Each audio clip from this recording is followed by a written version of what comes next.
as our friend Kara Swisher calls it, engagement through enragement. And those are the things that get attention, the most vitriolic, most sort of incendiary comments. I want to ask you sort of about the current political situation with Joe Biden stepping down from running for president. The book was turned in prior to that, and also prior to Donald Trump's first assassination attempt in Butler, Pennsylvania. I know you recorded an epilogue, though, for your audiobook. And let me first ask you about President Biden resigning from the campaign. What do you think took him so long to make that decision? Well, I don't have any inside information, but I think, number one, he did a really good job as president. He got a lot done.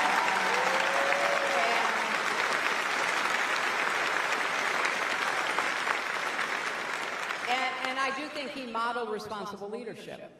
He tried very hard to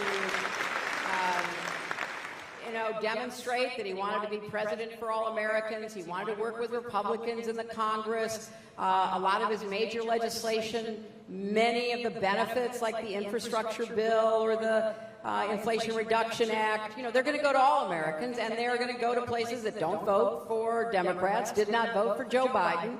And he really did have a strong commitment to try to, reach out to people and to build a much, calmer approach toward bringing people together to solve problems. So if you've had that kind of record and you've done a lot, as he did, I think that those of us who were around him, both, I was around him numerous times, actually did a, fundraiser with him, with my husband, right here in Virginia, at Terry McAuliffe's house, who I think is here tonight,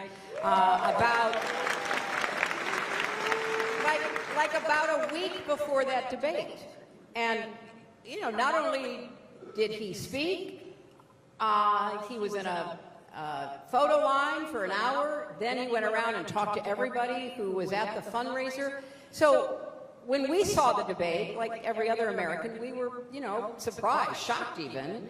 And I think, again, I'm thinking that this is how he felt about it. He said, okay, I had a terrible debate, don't know what happened to me, but I'm going to go out and I'm going to campaign and all the rest of it.